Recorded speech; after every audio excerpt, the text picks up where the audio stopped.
Aduh, sedih banget. Udah mana tanggal tuh udah lembur, tanggal tua gaji belum cair. Aduh, sedih banget. Kamu kenapa? Ini aku udah lembur, gaji aku belum cair, sedih banget.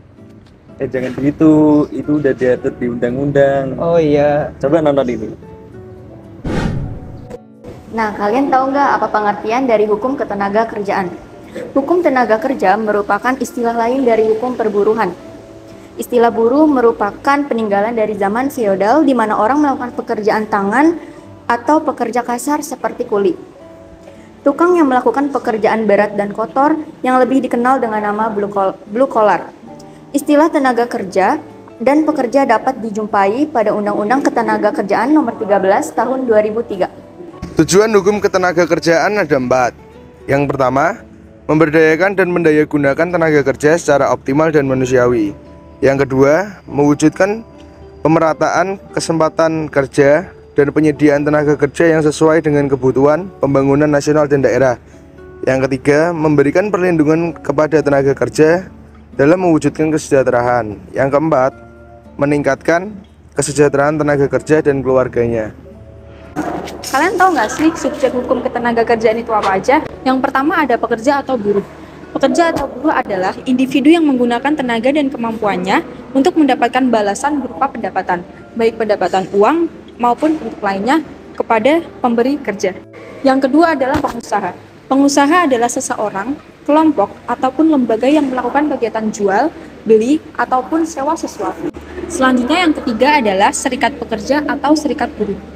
Serikat pekerja atau serikat buruh adalah organisasi buruh yang bergabung bersama untuk mencapai tujuan umum di bidang seperti upah, jam, dan kondisi kerja. Yang keempat ada asosiasi pengusaha. Asosiasi pengusaha adalah kumpulan atau gabungan dari beberapa orang, persekutuan, atau badan hukum yang menjalankan suatu perusahaan milik sendiri atau bukan milik sendiri, ataupun mewakili perusahaan yang berkedudukan di luar negeri. Yang terakhir adalah pemerintah. Di dalam hukum ketenaga kerjaan, pemerintah melaksanakan fungsinya, yaitu ada menetapkan kebijakan, memberikan pelayanan, melaksanakan pengawasan, dan melakukan penindakan terhadap pelanggaran peraturan perundang-undangan ketenaga kerjaan. Perjanjian perburuhan.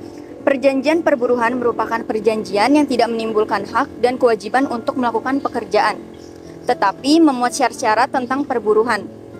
Perjanjian tersebut dibuat oleh suatu atau beberapa serikat buruh dengan seseorang atau beberapa majikan yang memuat syarat-syarat perburuhan yang harus diperhatikan dalam perjanjian kerja.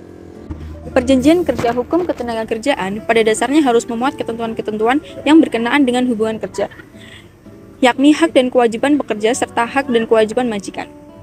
Kemudian, hubungan kerja adalah hubungan antara pekerja dan pengusaha, di mana pekerja menyatakan kesanggupannya untuk bekerja pada pengusaha dengan menerima upah dan pengusaha menyatakan kesanggupannya untuk memperkerjakan pekerja dan membayar upah. Perjanjian-perjanjian tersebut harus memenuhi syarat-syarat kerja. Hak dan kewajiban para pihak, pasal 1 angka 14, kontrak tersebut akan dianggap sah jika kedua belah pihak menyetujui tanpa paksaan. Asas-asas hukum ketenaga kerjaan.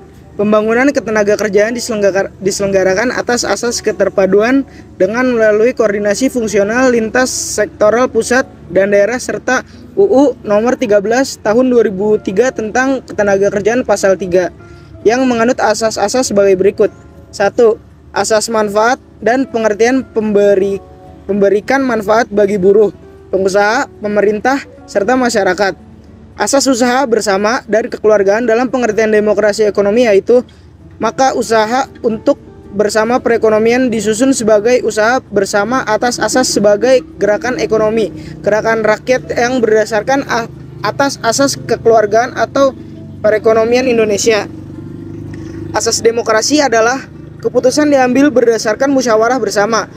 Asas keterbukaan yaitu asas yang membuka diri terhadap hak masyarakat untuk memperoleh informasi yang benar, jujur, dan tidak diskriminatif tentang penyelenggaraan negara dengan tetap memperhatikan perlindungan atas hak asas pribadi, golongan, dan rahasia negara. Selanjutnya yang kelima, asas adil dan merata, yaitu asas yang menempatkan seseorang pada kedudukan yang sama serta untuk semua orang, bukan hanya terbatas pada kewilayahan suku, bangsa, ras, agama, dan lain sebagainya.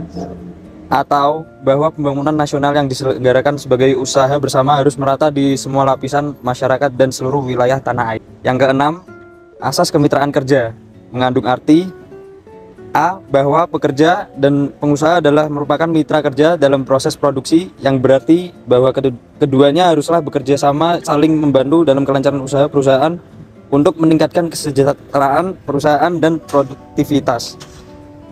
Lalu B. Bahwa pekerja dan pengusaha adalah merupakan mitra dan menikmati hasil perusahaan, yang berarti bahwa hasil perusahaan haruslah dinikmati secara bersama dengan bagian yang layak dan serasi. Selanjutnya C. Bahwa pekerja dan pengusaha merupakan mitra dalam tanggung jawab. Lalu yang ketujuh, asas keterpaduan. Keterpaduan dalam arti melalui koordinasi fungsional lintas sektoral pusat dan daerah. Dalam penjelasan pasal ini disebutkan bahwa asas pembangunan ketenaga kerjaan pada dasarnya sesuai dengan asas pembangunan nasional. Oleh sebab itu, pembangunan ketenaga kerjaan dilaksanakan secara terpadu dalam bentuk kerjasama yang saling mendukung. Lalu yang kedelapan, asas non-diskriminasi. Diskriminasi dalam hal ini adalah dalam hal pengupahan. Pengupahan yang sama bagi buruh laki-laki dan perempuan untuk pekerjaan yang sama nilainya, sebagaimana diatur dalam Undang-Undang Nomor 80 Tahun 1957 tentang Persetujuan Konvensi Organisasi Perburuan.